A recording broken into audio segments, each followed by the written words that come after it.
الحمد لله نحمده ونستعينه ونستغفره ونعوذ بالله من شرور أنفسنا ومن سيئات أعمالنا من يهده الله فلا مضل له ومن يضلله فلا هادي له ونشهد أن لا إله إلا الله وحده لا شريك له ونشهد أن سيدنا ومولانا محمدا عبده ورسوله أما بعد فقد قال الله تعالى في القرآن الكريم والقرآن المجيد فأعوذ بالله من الشيطان الرجيم بسم الله الرحمن الرحيم والفجر وليال عشر صدق الله العظيم. وقال نبينا صلى الله عليه وسلم عن ابن عباس رضي الله تعالى عنه ما من أيام العمل الصالح فيها أحب إلى الله عز وجل من هذه الأيام. فقالوا ولا الجهاد يا رسول الله؟ فقال ولا الجهاد إلا رجل خرج بنفسه وماله ولم يرجع من ذلك بشيء. رواه البخاري. صدق الله العليم وصدق رسوله النبي الكريم. الله تعالى win பேரருள் அல்லாஹ் நம்மை முஸ்லிம்களாக முஃமின்களாக அதிலும் குறிப்பாக தனது ஹபீபு நாயகம் சர்வரே காயினா சர்காரே தோ ஜஹான் ஹஸரத் முஹம்மதுர் ரசூலுல்லாஹி ஸல்லல்லாஹு அலைஹி வஸல்லம் அவர்களின் உம்மத்திலே அல்லாஹ் நம்மை ஆக்கி அருள் புரிந்தான். அல்ஹம்துலில்லாஹ் அல்ஹம்துலில்லாஹ். அல்லாஹ்வின் நல்லடியார்களே, புனிதமிக்க துல்ஹஜ்ஜுடைய மாதத்தை எதிர்பார்த்தவர்களாய் நாம் அமர்ந்திருக்கிறோம். அல்லாஹ் குர்ஆனிலே கண்ணியமான மாதங்கள் அஷ்ஹுருல் ஹுரும் என்று எந்த மாதங்களை சொல்லி இருக்கிறானோ அந்த 4 மாதங்களில் ஒன்றான துல்ஹஜ்ஜை துல்காய்தா துல்ஹஜ் துல்காய்தாவுடைய கடைசியிலேயும் துல்ஹஜ் இன்று இன்ஷா அல்லாஹ் பிறை தெரிந்தால் ஒரு அற்புதமான ஒரு மாதத்தை நாம் அடைய இருக்கிறோம். உன்னதமான ஒரு மாதம் துல்ஹஜ்ஜுடைய ஒரு மாதம். எப்படி ரமலான் நமக்கு மிக உன்னதமான மாதமோ அதுபோன்று ரமலானுக்கு அடுத்து நமக்கு வரக்கூடிய மாதங்களில் நமக்கு இன்னொரு ஈதை தரக்கூடிய மிக உன்னதமான மாதம் என்பது துல்ஹஜ்ஜுடைய மாதம். லட்சக்கணக்கான ஹாஜிகள் எல்லாம் அல்லாஹ்வின் சன்னிதானத்திலே சரணடைந்து அல்லாஹ்வின் மன்னிப்பை அல்லாஹ்வின் அருளை பெறக்கூடிய ஒரு மாதம். இன்னொரு பக்கம் சொல்ல வேண்டுமென்றால் அல்லாஹ்வின் அருளை கொட்டக்கூடிய ஒரு மாதம். யார் அரஃபாவுடைய மைதானத்தில் போய் இருக்கிறாரோ அவருடைய அன்று செய்த பாவங்கள் வரை எல்லாம் மன்னிக்கப்படுகிறது என்று சொல்வதோடு இப்படி சொல்லி காட்டுவார்கள், யாராவது அரஃபா மைதானத்துக்கு போயிட்டு வெளியே வந்து இங்கே போயிட்டு வந்து எம்பாவம் மன்னிக்கப்பட்டிருக்காதுன்னு நினச்சா அதுதான் புது பாவம் அப்படின்னு சொல்லுவாங்க. இப்போ அவ்வளவு அல்லாஹ்வினுடைய ரஹ்மத்து கொட்டக்கூடிய ஒரு மாதமாய் இந்த துல்ஹஜ்ஜுடைய ஒரு மாதம் இருக்கிறது. அல்லாஹ் ஜல்ல ஷானஹு தஆலா குர்ஆன்ல வல் ஃபஜ்ரி வலயாலின் அஷ்ர் என்று சொல்லுவான். காலையின் மீது சத்தியமாக, ஃபஜ்ர் தொழுகையின் மீது சத்தியமாக, வலயாலின் அஷ்ர் 10 இரவுகளின் மீது சத்தியமாக என்று அல்லாஹ் தஆலா சொல்லக்கூடியதில் சில முஃபஸ்ஸிரீன்கள் 3 பத்துக்களை அங்கே கொண்டு வரலாம் என்கிறார்கள். சிறப்பான பத்துக்கள் 3. ஒன்று ரமலானுடைய கடைசி 10 நாட்கள். கடைசி 10 நாட்கள் மிக சிறந்த 10 நாட்கள் முந்தைய 20 நாட்களை விட. ஏன்னா லைலத்துல் கத்ர் அதிகமாக இந்த 10 நாட்களில் தான் வருகிறது என்பதால் கடைசி 10 நாட்கள் மிக சிறந்த 10 நாட்களாக ஆகிவிடுகிறது. அதற்கடுத்தபடியாக துல்ஹஜ்ஜுடைய இந்த 10 நாட்கள், அதற்கடுத்து வரக்கூடிய முஹர்ரம் மாதத்தினுடைய முதல் 10 நாட்கள், இந்த 3 பத்துக்களும் ஹதீஸுகளிலே சிறப்பாய் கூறப்பட்ட 3 10 நாட்கள். இந்த 3 பத்துகளையும் சற்று நாம் ஆராய்ந்து பார்த்தால், கொஞ்சம் யோசித்து பார்த்தோம்னா அந்த 3 முதல் 10 அந்த ரமலானுடைய கடைசி 10 நாட்கள் இருக்கிறது அல்லவா, இந்த கடைசி 10 நாட்களில் நாம் உழைப்பு செய்கிறோம், அதில் இபாதத்துகள் செய்கிறோம், அதில் பகலெல்லாம் நோன்பு நோக்கிறோம், இராக்காலங்களில் நின்று வணங்குகிறோம். எல்லாம் செய்து முடித்த உடனே அல்லாஹ் ஒரு ஈதை அங்கே தருகிறார். ஈது பெருநாளை அங்கே நமக்கு தருகிறான். அதே மாதிரி துல்ஹஜ்ஜுடைய 10 நாள், இந்த 10 நாளையும் நாம் அமல் செய்து முடிக்கும் போது அல்லாஹ் அங்கு ஒரு ஈதை தருகிறான், ஒரு ஈகை திருநாளை அங்கு அல்லாஹ் தருகிறான். அங்கு ஈகை திருநாளை தந்தான், இங்கு தியாக திருநாளை தருகிறான். அடுத்த மாதம் முஹர்ரமுடைய மாதம் 10 நாட்கள் சிறப்பான நாட்கள். அந்த நாட்களை முடிக்கும் போது வெற்றி திருநாளான ஆஷூராவை அல்லாஹ் தருகிறான். வெற்றி திருநாளான ஆஷூராவை அல்லாஹ் தருகிறான். அப்போ ஒரு 10 நாட்கள் நாம் அமல் செய்த பிறகு அல்லாஹ் அந்த 3லேயும் கடைசியில் ஒரு வெற்றி திருநாளை நமக்கு அங்கே தந்திருக்கிறான் என்பதை நாம் காண முடிகிறது. அப்போ இந்த 3ல் இந்த வல் ஃபஜ்ரி வலையாலின் அஷ்ர் என்பதிலே விளக்கம் கூறுபவர்கள் சொல்லுவார்கள், அதற்கு இப்னு அப்பாஸ் ரலியல்லாஹு சொல்லுவாங்க, அல்லாஹ் இங்கே வலையாலின் அஷ்ர் 10 இரவுகள் என்று சொல்லி இருப்பது இந்த துல்ஹஜ்ஜுடைய 10 இரவைத்தான் அல்லாஹ் ஜல்ல ஷானஹு தஆலா சொல்லி இருக்கிறான் என்று சொல்லுவார்கள். அன்பர்களே, ரசூலுல்லாஹி ஸல்லல்லாஹு அலைஹி வஸல்லம் அவர்கள் சொன்ன ஒரு ஹதீஸ் புகாரி ஷரீஃபிலே பதிவாகுகிறது. ஹஜ்ரத் இப்னு அப்பாஸ் ரலியல்லாஹு தஆலா அன்ஹு அவர்கள் இந்த ஹதீஸை அறிவிக்கிறார்கள். ரசூலுல்லாஹி ஸல்லல்லாஹு அலைஹி வஸல்லம் சொன்னாங்க, மா மின் அய்யாமின் அல் அமலு ஸாலிஹு ஃபீஹா அஹப்பு இலல்லாஹி அஸ்ஸ வ ஜல்ல மின் ஹாதிஹில் அய்யாம். இந்த 10 நாட்களை பற்றி பெருமானார் சொல்லிட்டு வரும்போது சொல்றாங்க, இந்த 10 நாளில் நீங்கள் செய்யக்கூடிய அமல்கள் அல்லாஹ்விடத்தில் மிக பிரியமான அமல்கள் என்று சொல்லுகிறார்கள். மாமின் ஐயாமின் அல் அமலு ஸாலிஹு ஃபீஹா, இதில் செய்யக்கூடிய நல் அமல்கள் எந்த அமலாக இருந்தாலும் சரியே, அது திக்ராக இருக்கலாம், அல்லது திலாவத்துல் குர்ஆனாக இருக்கலாம், குர்பானியாக இருக்கலாம், அல்லது வேறு சில எந்த அமல்களை நாம் செய்கிறோமோ நோன்பாக இருக்கலாம், எந்த அமல்களை நாம் செய்தாலும் அந்த அமல் அல்லாஹ்வுக்கு மிக பிரியமான அமலாக மாறி போகிறது. அஹப்பு இலல்லாஹ், அல்லாஹ்வின் பக்கம் மிக பிரியமான அமலாக மாறி போகிறது என்று ரசூலுல்லாஹி ஸல்லல்லாஹு அலைஹி வஸல்லம் அவர்கள் சொன்னபோது உடனே ரசூலுல்லாஹி ஸல்லல்லாஹு அலைஹி சஹாபாக்கள் கேட்குறாங்க, வலல் ஜிஹாத் யா ரசூலுல்லாஹ், யா ரசூலுல்லாஹ் இந்த 10 நாளில் அமல் செய்யறது சிறப்புன்னு சொல்றீங்களே, ஜிஹாதை விட இந்த 10 நாளில் அமல் செய்வது சிறப்பான்னு கேட்குறாங்க. ஜிஹாதை விட, போர் புரிவதை விட இந்த 10 நாளில் அமல் செய்வது சிறப்பானதா என்ன யா ரசூலுல்லாஹ்னு கேட்குறாங்க. ரசூலுல்லாஹி ஸல்லல்லாஹு அலைஹி வஸல்லம் அவர்கள் சொன்னார்கள், வலல் ஜிஹாது ஃபீ சபீலில்லாஹ், அல்லாஹ்வின் பாதையில் போர் புரிவதாக இருந்தாலும் சரியே அதை விட சிறந்தது என்று சொல்லிவிட்டு ஒரே ஒரு இஸ்திஸ்னா கொடுத்தாங்க, இல்லா ரஜுலுன் خرج بماله ونفسه ولم يرجع من ذلك بشيء. ஒரு மனிதனை தவிர யார் தெரியுமா, தான் மொத்த பொருளையும் எடுத்துக்கிட்டு தான் உயிரையும் எடுத்துக்கிட்டு ஃபீ சபீலில்லாஹ்னு கிளம்பனா, ஆனா அதுல இருந்து எதுவுமே மிஞ்சல.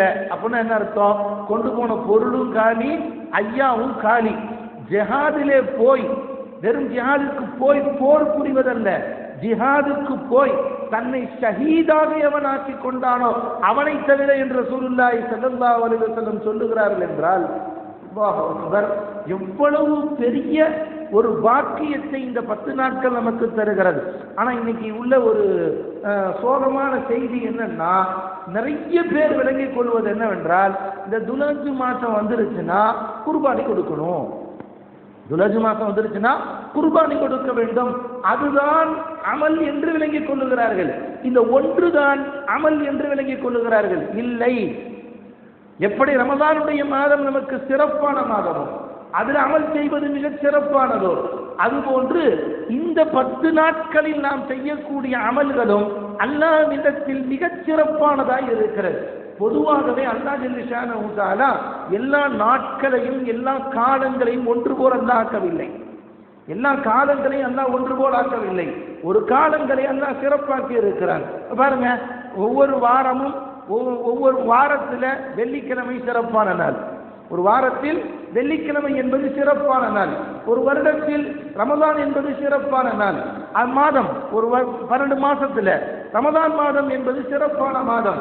இப்படி அல்லாஹ் ஜல்ல ஷானஹு தஆலா காலங்களில் சிறதை சிறப்பாக்கி இருக்கிறார். ஒவ்வொரு 24 மணி நேரங்களில் தஹஜ்ஜுடைய நேரம் அது சிறப்பான நேரம். தஹஜ்ஜத் பிஹி நாஃபிலத்தன் லக், அல்லாஹ் வஹும் யஸ்தக்ஃபிரூன ஃபில் அஸ்ஹார்,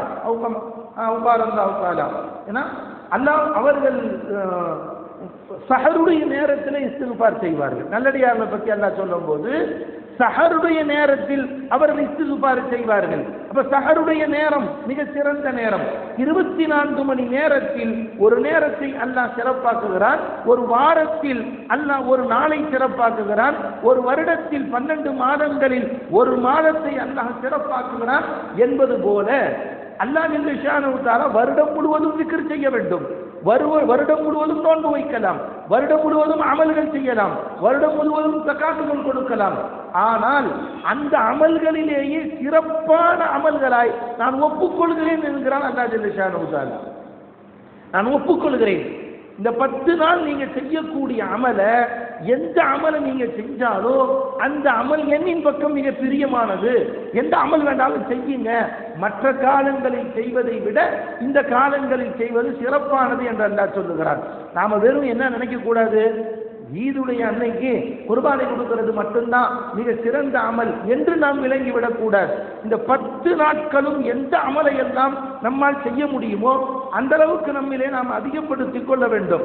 ரசூலுல்லாஹி ஸல்லல்லாஹு அலைஹி வஸல்லம் குர்ஆன்ல அல்லாஹ் தஆலா சொல்றான், வயذ்குரு ஸ்மல்லாஹி ஃபி அய்யாமின் மஅலூமாத், குறிப்பிட்ட இந்த நாட்களிலே அல்லாஹ்வை திக்ர் செய்யுங்கள். வயذ்குரு ஸ்மல்லாஹ, அல்லாஹ்வை நீங்கள் திக்ர் செய்யுங்கள். ஃபி அய்யாமின் மஅலூமாத், குறிப்பிட்ட இந்த நாட்களிலே திக்ர் செய்யுங்கள் என்கிறான். இப்போ மற்ற நாள்லாம் அல்லாஹ்வை மறந்துடலாம், அல்லாஹ்வை திக்ர் செய்ய தேவையில்லை அப்படின்னு அர்த்தம் அல்ல. அல்லாஹ் என்ன சொல்ல வருகிறார், இந்த குறிப்பிட்ட நாட்களில் உங்கள் திக்ரின் அளவுகளை கூட்டிக் கொள்ளுங்கள். டெய்லி நீங்க என்ன இபாதத்து செய்கிறீர்களோ, ஒரு நாளைக்கு ரொட்டீனா ஒரு 100 தடவை லா இலாஹ இல்லல்லாஹ் ஓதுபவராக நீங்க இருந்தா இந்த 10 நாட்களில் அது 200 ஆக்கிக் கொள்ளுங்கள். உங்களால் முடிஞ்ச அளவு கூட்டிக் கொள்ளுங்கள். ரசூலுல்லாஹி ஸல்லல்லாஹு அலைஹி வஸல்லம் அஹ்மதுல வரக்கூடிய ரிவாயத்துல, அஹ்மதுல இந்த ஹதீஸ் வருது, திப்ரானியிலையும் இந்த ஹதீஸ் வருகிறது. ரசூலுல்லாஹி ஸல்லல்லாஹு அலைஹி வஸல்லம் சொல்லும்போது, மாமின் அய்யாமின் அல் அமலு ஸாலிஹு ஃபீஹா அஹப்பு இலல்லாஹி அஸ்ஸ வ ஜல்ல மின் ஹாதிஹில் அய்யாம், இந்த 10 நாட்களில் செய்யக்கூடிய அமல்கள் அல்லாஹ்வின் பக்கம் மிக பிரியமானது என்று சொல்லிவிட்டு ரசூலுல்லாஹி ஸல்லல்லாஹு அலைஹி வஸல்லம் என்ன அமல் செய்யலாம் அதையும் குறிப்பிடுகிறார்கள். அக்ஸிரு ஃபீஹா, இந்த 10 நாட்களில் ஃபீஹின்ன, இந்த 10 நாட்களில் நீங்கள் அதிகப்படுத்திக் கொள்ளுங்கள். மினத் தஸ்பீஹி வத் தஹ்மீதி வத் தஹ்லீலி வத் தக்பீர், அதிகமா சுபஹானல்லாஹ் சொல்லுங்க, சுபஹானல்லாஹ் அதிகம் சொல்லுங்கள், அல்ஹம்துலில்லாஹ் என்று அதிகம் சொல்லுங்கள், அல்லாஹு அக்பர் என்று அதிகம் சொல்லுங்கள், தக்பீர் அல்லாஹு அக்பர் அல்லாஹு அக்பர், லா இலாஹ இல்லல்லாஹ் அல்லாஹு அக்பர், அல்லாஹு அக்பர் வலில்லாஹில் ஹம்த் என்பதையும் நீங்கள் அதிகம் சொல்லுங்கள் என்று ரசூலுல்லாஹி ஸல்லல்லாஹு அலைஹி வஸல்லம் அவர்கள் சொல்லி தருகிறார்கள். அன்பர்களே, அந்த காலத்துல ஹஜ்ரத் அபூ உமர் ரலியல்லாஹு தஆலா அன்ஹு, அபூ ஹுரைரா ரலியல்லாஹு தஆலா அன்ஹு, அது போன்ற சஹாபாக்கள் எல்லாம், ஜலீலுல் கத்ரான சஹாபாக்கள் எல்லாம் இந்த ரமலான், இந்த துல்ஹஜ்ஜுடைய 10 நாட்கள் வந்துருச்சுன்னா கடத்தருவுக்கு போவாங்களாம். கடத்தருவுக்கு போய் மக்கள் எல்லாம் இருக்கும் இடங்கள்ல போய் அல்லாஹு அக்பர் அல்லாஹு அக்பர், லா இலாஹ இல்லல்லாஹ் அல்லாஹு அக்பர், அல்லாஹு அக்பர் வலில்லாஹில் ஹம்த் என்று தக்பீர் முழங்குவார்கள், என்று தக்பீர்களை முழங்குவார்கள். இருக்கிறாங்க கடையில வியாபாரத்தில் மூழ்கி இருப்பவர்கள் எல்லாம் தக்கென்று சிந்தனையை மாற்றி அவர்களும் தக்பீர் சொல்லுவார்கள். அக்ஸிரு ஃபீஹின்ன, இந்த 10 நாட்களில் நீங்கள் அதிகப்படுத்திக் கொள்ளுங்கள். ஏன் ரசூலுல்லாஹி ஸல்லல்லாஹு அலைஹி வஸல்லம் சொன்னாங்க? யோசித்து பார்க்கிறோம். அல்லாஹ் மிகப்பெரிய நிஅமத்தை நமக்கு செய்திருக்கிறான். இந்த 10 இந்த ரமலான், இந்த துல்ஹஜ்ஜுடைய மாதத்தினுடைய தனிப்பெரும் சிறப்பை சொல்லும் போது இப்படி சொல்லுவார்கள். தனிப்பெரும் சிறப்பை சொல்லும் போது இப்படி கிதாபுகள்ல எழுதுவாங்க, நீங்க வேற எந்த மாசத்திலையும் செய்ய முடியாத ஒரு சிறப்பு இந்த மாசத்துக்கு இருக்குன்னா, இஸ்லாத்தின் கடமைகளில் மிக பெரும் கடமைகள் எல்லாவற்றையும் ஒன்றென சேர்த்து இந்த மாதத்தில் மட்டும்தான் செய்ய முடியும். ரமலான்ல நாம நோன்பு வைக்கலாம், ரம்ஜான் மாசத்துல நோன்பு வைக்கலாம், தான தர்மங்கள் செய்யலாம். ஆனா ரம்ஜான் மாசத்துல குர்பானி கொடுக்க முடியாது பாருங்க. ரம்ஜான் மாசத்துல சதக்கா வேணா ஆடு கொடுக்கலாம், குர்பானி கொடுக்க முடியுமா? அந்த மாசத்துல நாம 7 பேர் சேர்ந்து ஒரு மாட்டில் ஒன்று சேர்ந்துக்க முடியுமா? சேர முடியாது. சதக்கா கொடுக்குறதா ஆளுக்கு ஒரு ஆடு வேண்டாம் கொடுக்கலாமே ஒழிய 7 பேர் சேர்ந்து ஒன்றாக சேர முடியாது. அப்போ ஒரு ஆட்டில் ஒரு ஆடோ அல்லது ஒரு மாட்டில் 7 பேரோ என்று குர்பானி கொடுக்கக்கூடிய ஒரு நன்மை என்பது இந்த மாதத்தில் மட்டும்தான் உண்டு. அதே மாதிரி ஹஜ் செய்தல் இந்த மாதத்தில் மட்டும்தான் உண்டு. மற்ற நாளங்களில் போய் இங்கே சைத்தானு கல்லறிய முடியாது, அரபாவுடைய மைதானத்துக்கு செல்ல முடியாது. மற்ற நாட்களில் சும்மா போய் பிக்னிக் மாதிரி பார்த்துட்டு வரலாம். ஆனால் இந்த மாதத்தில் தான் அல்லாஹ் ஜல்ல ஷானஹு தஆலா அரபாவுடைய மைதானத்திற்கு யார் நான் சொன்ன அந்த நாளில் வருகிறாரோ அவருக்கு பரிபூர்ண மன்னிப்பை அல்லாஹ் தருகிறான் அந்த அரபாவுடைய நாளில். அதே அரபா மைதானம் வருஷம் ஃபுல்லா இருக்கத்தான் செய்து எல்லாம் உம்ராவுக்கு போறவங்க போறாங்க. ஆனா அவர்களுக்கு எல்லாம் அந்த வாக்குறுதி இல்லை.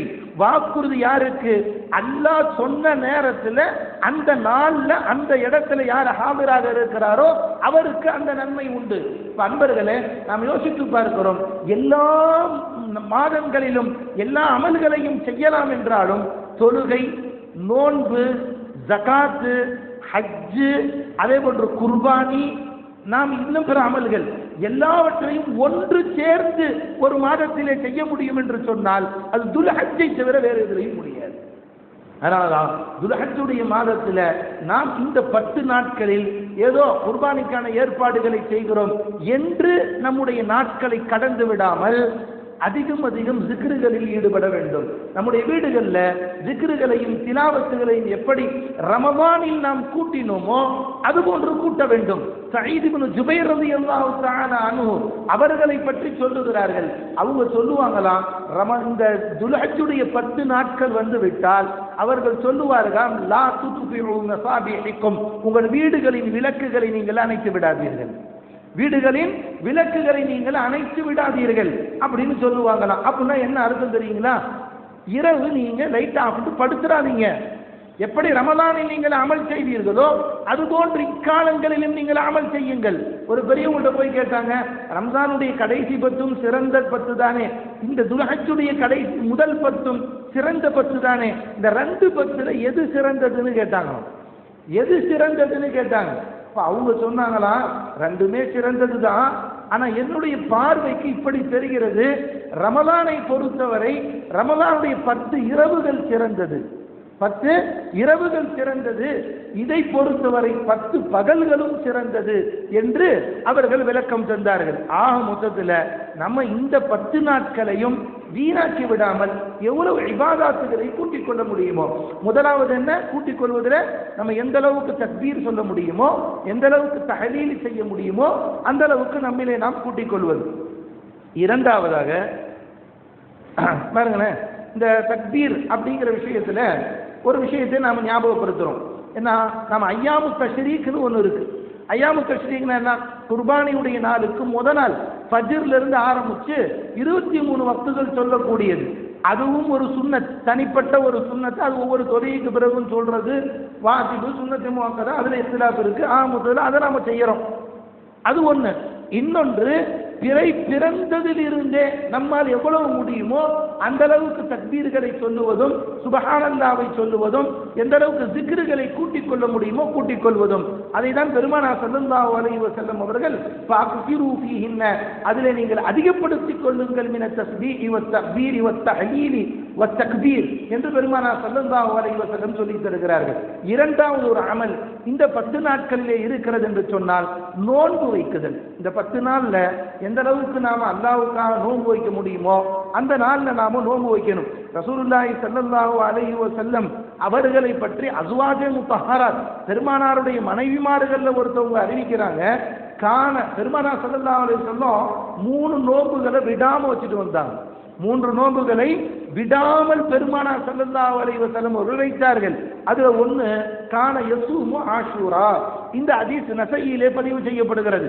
ரசூலுல்லாஹி ஸல்லல்லாஹு அலைஹி வஸல்லம் எப்பவுமே ஆஷூராவுடைய நாள்ல நோன்பு வைப்பாங்க. எப்பயும் ஒரு நோன்பு வச்சாங்க, அதுக்கப்புறம் கடைசியில 2 நோன்பு வைக்க சொல்லி உத்தரவிட்டார்கள். அப்போ யௌம ஆஷூராவிலே பெருமானார் தொடர்ந்து நோன்பு வைத்து வந்திருக்கிறார்கள். அதுபோன்று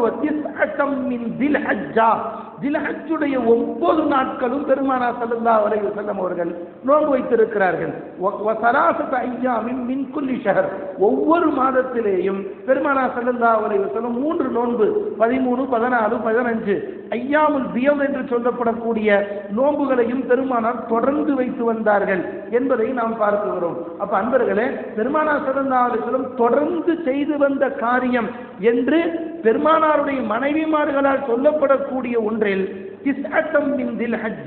தில்ஹஜ் மாதத்துடைய 9 நோன்புகளை பெருமானார் ஸல்லல்லாஹு அலைஹி வஸல்லம் அவர்கள் வைத்திருக்கிறார்கள்.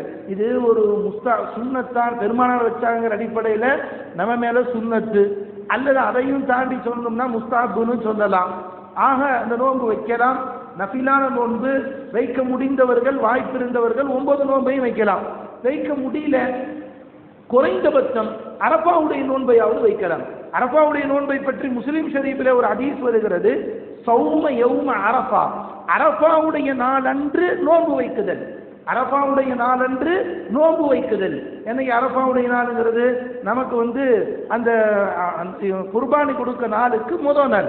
எந்த நாள் ஈத் தொழுகையை தொழுக போகிறோமோ அந்த நாளுக்கு முதல் நாள் நமக்கு அரபாவுடைய நாள். ஹாஜிகளுக்கு அவர்களின் பிறையின்படி ஆக பிறை 9வது அன்று, துல்ஹஜ் பிறை 9 அன்று அரபாவுடைய தினமாக இருக்கிறது. அன்றைய நாளில் நோன்பு வைப்பது பெருமானார் ஸல்லல்லாஹு அலைஹி வஸல்லம் அவர்கள் சொன்ன ஹதீஸ் முஸ்லிம் ஷரீஃபிலே ரிவாயத் செய்யப்படுகிறது.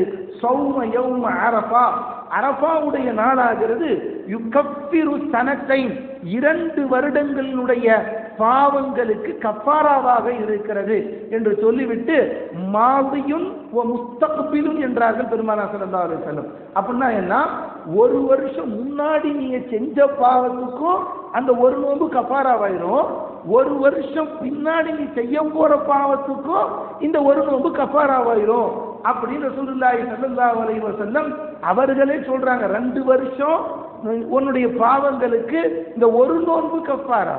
எந்த ஒரு நோன்பு? அரஃபா என்று நாம் வைக்கக்கூடிய நோன்பு, ஒரு நோன்பு 2 ஆண்டுகளுக்கு பரிகாரமாய் இருக்கிறது, கஃபாராவாய் இருக்கிறது என்று சொல்லிட்டு 2 வருஷம் நீ செஞ்ச பாவத்துக்கு பெருமானார் சொல்ல, ஒரு வருஷம் முன்னாடி, ஒரு வருஷம் வரக்கூடிய வருஷம், மாதியும் ஒரு முஸ்தக்பிலுன் என்று சொன்னதாக ரசூலுல்லாஹி ஸல்லல்லாஹு அலைஹி வஸல்லம் சொன்னதாக முஸ்லிம் ஷரீஃபிலே இந்த ஹதீஸ் பதிவாக செய்யப்படுகிறது. அன்பர்களை நாம் யோசித்து பார்க்கிறோம், நோன்பு வைப்பது என்பதும் இந்த மாதத்திலே நாம் செய்யக்கூடிய சிறப்பான அமலாக இருக்கிறது. 3வதாய் இந்த மாதத்திலே நாம் செய்யக்கூடிய சிறப்பான அமல் என்பது குர்பானி. ஹஜ்ரத் அபூபக்கர் சித்தீக் ரலியல்லாஹு தஆலா அன்ஹு ரசூலுல்லாஹி ஸல்லல்லாஹு அலைஹி வஸல்லம் யா ரசூலல்லாஹ், இந்த துல்ஹஜ்ஜுடைய மாசத்துல ஐயுல் அமாலி அஃதல், இந்த துல்ஹஜ்ஜுடைய மாசத்துல நான் செய்யக்கூடிய அமல்ல சிறந்த அமல் எது என்று சொல்லும்போது பெருமானார் ஸல்லல்லாஹு அலைஹி வஸல்லம் அல் அஜ்ஜு வஸ்ஸஜ்ஜு என்று சொன்னார்கள். அல் அஜ்ஜு வஸ்ஸஜ்ஜு என்று சொன்னார்கள். அஜ்னா என்னன்னா தல்பியா, அஜ்னா என்ன தல்பியா, தல்பியாவை முழங்குகிறார்கள் அல்லவா ஹாஜிகள், அல்லாஹு அக்பர் என்ற தக்பீர், இந்த தக்பீரை அதிகம் சொல்லுவது இது ஹாஜிகளுக்கு மட்டும் சொந்தமல்ல, எல்லா பேரும் யாரெல்லாம் இருக்கிறோமோ எல்லோருக்கும் இது கடமையானதுதான். எவ்வளவு நம்மால் அதிகப்படுத்திக் கொள்ள முடியுமோ அதை அதிகப்படுத்திக் கொள்ள வேண்டும். இன்னொன்று என்ன, குர்பானி கொடுக்குதல், கட்டாயம் குர்பானி கொடுக்க வேண்டும். குர்பானி கொடுப்பது என்பது வாஜிபானது. இன்ஷா அல்லாஹ் அதனுடைய சட்டதிட்டங்களை ஆங்காங்கே உலமாக்கள் சொல்லித் தருகிறார்கள். அதனுடைய சிறப்புகள் என்பது மிக நீளமான பயான்கள் செய்யப்படக்கூடியது. ரசூலுல்லாஹி ஸல்லல்லாஹு அலைஹி வஸல்லம் அவர்கள் அந்த குர்பானியை கொடுப்பதற்கு நமக்கு வலியுறுத்தி இருக்கிறார்கள். பெருமானார் ஸல்லல்லாஹு அலைஹி வஸல்லம் 10 வருஷம் கொடுத்தாங்க. 10 வருஷம் பெருமானார் ஸல்லல்லாஹு அலைஹி வஸல்லம் குர்பானி கொடுத்தார்கள். கடைசி ஆண்டு பெருமானார் ஸல்லல்லாஹு அலைஹி வஸல்லம் 63 ஒட்டகங்களை தன் கையால் அறுத்தார்கள். மிச்சத்தவும் அதுக்கு இவங்களுக்காக அறுக்க சொன்னாங்க, அது தலிலியல்லாத அறுக்க சொன்னாங்க. மொத்தம் 100 ஒட்டகம் பெருமானார் ஸல்லல்லாஹு அலைஹி வஸல்லம் குர்பானி கொடுத்தார்கள். ஒரு வருஷம் பெருமானார் ஸல்லல்லாஹு அலைஹி வஸல்லம் 2 ஆடு எடுத்தாங்க. ஒன்றை தனக்காக அறுத்துட்டு இன்னொன்று எடுத்திய உம்மத்துக்காக அப்படின்னு பெருமானார் ஸல்லல்லாஹு அலைஹி வஸல்லம் அவர்கள் குர்பானி கொடுத்தார்கள். அப்ப குர்பானி கொடுக்குதல் என்பதும் உண்மையிலேயே மிக உன்னதமான ஒரு செயல். சில பேர் இப்படி கேட்குறாங்க, என் வீட்டில் 4 பேருக்கு குர்பானி கடமை, என்ற எவ்வளோ காசு இருக்குன்னா 4 பேருக்கு 4 ஆடு வாங்கலாம். அந்த அளவுக்கு வசதியெல்லாம் இருக்குது. ஆனால் அவ்வளோ கறி எங்களுக்கு தேவையில்லை, அதை வேலை செய்யறது ரொம்ப கஷ்டமா இருக்கு. ஒரு ஆடு அறுத்துட்டு மிச்சம் 3 யாராவது கொம்மர் காரியத்துக்கு கொடுத்துடலாமா, யாராவது கொம்மர் காரியத்துக்கு கொடுத்துடலாமா அப்படின்னு கேட்குறாங்க. இப்போ நல்லா விளைவிக்கங்க, அன்றைய நாளில் மிகச் சிறந்த அமல் என்பது அந்நஹர், இரத்தத்தை ஓட்டுதல் தான். அன்றைய நாளினுடைய அமல் வாஜிபானது இரத்தத்தை ஓட்டுதல் தான். அதுக்கு பகரமா நான் சதக்கா செஞ்சிடறேன் என்பதெல்லாம் ஜாயிஸ் அல்ல. அன்றைய கடமை அதுதான், அப்படித்தான் செய்ய வேண்டும், அதை அப்படித்தான் செய்ய வேண்டும். அல்லாஹ் நமக்கு எதை எப்படி கடமையாக்கி இருக்கிறானோ அதை அப்படியே செய்வதற்கு பெயர் தான் அப்தியத், அல்லாஹ்வின் அடிமையாக இருக்குதல் என்று பெயர். அதை விட்டுட்டு யா அல்லாஹ் நீ என்ன இப்படி சொல்ற, இல்ல நான் இந்த மாதிரி வச்சுக்கிறேன் அப்படின்னு சொன்னால் அதற்கு பெயர் அப்தியத் அல்ல. உதாரணத்துக்கு ஒன்று சொன்னா உங்களுக்கு விளங்கும். இப்ப கல்யாணம் முடிக்கும் போது மகர் கொடுத்து திருமணம் முடிக்கிறோம். கல்யாணம் முடிக்கும் போது மகர் கொடுத்து திருமணம் முடிக்கிறோம். இந்த மாப்பிள்ளை சொல்றாரு, கல்யாணம் முடிச்சு நான் எத்தனை வருஷம் வாழ போறேனோ வாழ்ற காலம் எல்லாம் நான் சம்பாதிக்கிறத முழுசும் அவளுக்கு தான் கொடுக்க போறேன், அவருக்கு தான் கொடுக்க போறேன். அதெல்லாம் கல்யாணம் முடிக்கும் போது ஒரு மகர் கொடுக்கணும்னு ஏன் சொல்றீங்க? அதெல்லாம் நான் கொடுக்க மாட்டேன், தேவையில்லை, வருஷம் முழுசும் எல்லாத்தையும் அவருக்கு தானே கொடுக்க போறேன், அப்புறம் எதுக்கு இந்த மகர் கொடுக்கணும் என்று சொன்னாலும் மகர் கொடுத்துத்தான் ஆக வேண்டும். அல்லாஹ் சொன்னால் சொன்னதுதான். அதுல ஓ கருத்தோ உன்னுடைய அறிவுக்கோ அங்கு வேலைக்கு இடம் இல்லை. அல்லாஹ் அந்த நாளில் என்ன சொல்லி இருக்கிறான் அதை செய்வதுதான் ஒரு அடியானின் மீது கடமை. அவன் தான் முஸ்லீம். இல்லைன்னா இப்படி செஞ்சா என்ன, அப்படி செஞ்சா என்ன. ஒருத்தர் வந்து கேட்கிறாரு, ஏங்க எவ்வளோ பிரச்சனைகள் ஓடிக்கிட்டு இருக்குது, காளை மாடை இருக்கலாமா, பசு மாடை இருக்கலாமா, அதை இருக்கலாமா, இதை இருக்கலாமா. ஒருத்தர் வந்து கேட்டார், அந்த மாதிரி இருக்குல்ல, ஏன் அந்த மாதிரி கஷ்டப்படுத்தி தான் நாம வந்து ஜீவகாருண்யம் இல்லாமல் நடந்துக்கணுமா? ஜீவகாருண்யமா நடந்துக்கலாமே, அதெல்லாம் சதக்கா செஞ்சிருவோம். அந்த ஜீவகாருண்யம் படி நாம அன்னைக்கு வந்து வேற ஏதாவது ஃப்ரூட்டுக்கெல்லாம் சாப்பிட்டுக்கலாம்ல அப்படின்னு கேட்டார். அப்புறம் அவருக்கு ஜீவ காருண்யம்னா என்னன்னு 1 மணி நேரம் பயான் செய்ய வேண்டியதா போச்சு. இப்போ யோசிச்சு பார்க்குறோம், நாம இதை ஜீவ காருண்யம் நினைக்கிறோம் இல்லையா, இது அப்படி நாம நினைக்கிறதே முதல்ல தப்பு, சப்ஜெக்ட் மாறிடும் நண்பர்களே. அப்போ அல்லாஹ் எதை நமக்கு சொன்னானோ, அல்லாஹ் எதை நமக்கு சொன்னானோ, எந்த நேரத்தில் செய்ய சொன்னானோ அதை அந்த நாட்களில் செய்வதுதான் நீங்கள் அல்லாஹ்வின் அடிமை என்பது நிரூபிப்பதாக இருக்கும். எனவே இந்த குர்பானுடைய காலத்தில் நம்மால் எந்த அளவுக்கு முடியுமோ ஆடு கொடுப்பது மிகச் சிறந்தது. ஆடு கொடுக்க முடியல என்று சொன்னால் அவர்கள் மாட்டிலே சேர்ந்து கொள்ளலாம், அவர்கள் மாட்டிலே சேர்ந்து கொள்ளலாம். சஹாபாக்கள் காலத்துல சஹாபாக்கள்லாம் பெருமானார் ஸல்லல்லாஹு அலைஹி வஸல்லம் ஆடு கொடுக்க சொன்னாங்க. சஹாபாக்கள் ஆடு கொடுக்க முடிஞ்சவங்க ஆடு கொடுத்தாங்க. இப்போ சில சஹாபாக்கள் வந்து சொன்னாங்க, யா ரசூலுல்லாஹ் எங்களாலாம் ஆடு கொடுக்க முடியல யா ரசூலுல்லாஹ், நாங்க என்ன பண்றது யா ரசூலுல்லாஹ் அப்படின்னு கேட்குறாங்க. உடனே ரசூலுல்லாஹி ஸல்லல்லாஹு அலைஹி வஸல்லம் ஹதீஸ்ல தெளிவா வருது சம்பவம். உடனே ரசூல் ஸல்லல்லாஹு அலைஹி வஸல்லம் உன்ட்ட எவ்வளோ இருக்குன்னு கேட்குறாங்க. 1 திர்ஹம். உன்ட்ட எவ்வளோ இருக்கு? 1 திர்ஹம்னு. உடனே எல்லா காசையும் வாங்கினாங்க. வாங்கி ஒன்று சேர்த்து அந்த 7 பேரிடத்துல வாங்கி பெருமானார் சந்தைக்கு போய் ஒரு மாடு வாங்கிட்டு சொல்றாங்க. மாடு வாங்கிட்டு வந்தோடனே அதை படுக்க வைத்த போது ஒருவரை தலையை பிடிக்க சொன்னார்கள், ஒருவரை 4 கால்களை பிடிக்க சொன்னார்கள், ஒருவரை வாளை பிடிக்க சொல்லி அறுக்க சொன்னார்கள். பெருமானார் ஸல்லல்லாஹு அலைஹி வஸல்லம் பெருமானார் ஸல்லல்லாஹு அலைஹி வஸல்லம் அறுக்க சொன்னார்கள். 7 பேர் முன்னாடி நின்று அருங்க. எப்போ உங்களால் தனியாக ஒரு மாடு ஆடு வாங்க முடியவில்லையோ அந்த நேரத்தில் பெருமானார் ஸல்லல்லாஹு அலைஹி வஸல்லம் மாடு கொடுக்க சொல்லி இருக்கிறார். இன்னைக்கு எப்படி ஆகி போச்சுன்னா, எவ்வளோ வசதி இருந்தாலும் சரியே ஆடு கொடுக்க முடியும், அது எதுக்கு நமக்கு ஒன்று போதும், பிரியாணிக்கு 5 கிலோ எடுத்தோமா மிச்சத்தை கொடுத்தோமா அல்ஹம்துலில்லாஹ் முடிஞ்சு மற்றெல்லாம் மாட்டில் சேர்ந்துக்கோமே என்று சிலர்கள் எண்ணுகிறார்கள். அப்படி எண்ணக்கூடாது. நாம் முடிந்த அளவிற்கு ஆடு கொடுக்க முடிந்தால் ஆடு கொடுக்க வேண்டும், அவ்வாறு முடியாவிட்டால் மாட்டிலே சேர்ந்து கொள்ள வேண்டும். அந்த குர்பானியும் நம் முன்னால் பார்த்து அறுப்பது என்பது மிகச் சிறப்பானது. அப்ப அன்பர்களே, அந்த குர்பானியை கொடுப்பது என்பது 3ஆவதாக நாம் செய்ய வேண்டிய அமல்கள். பெருமானார் இந்த 10 நாட்களில் செய்ய வேண்டிய அமலாக காட்டி கொடுத்தார்கள்.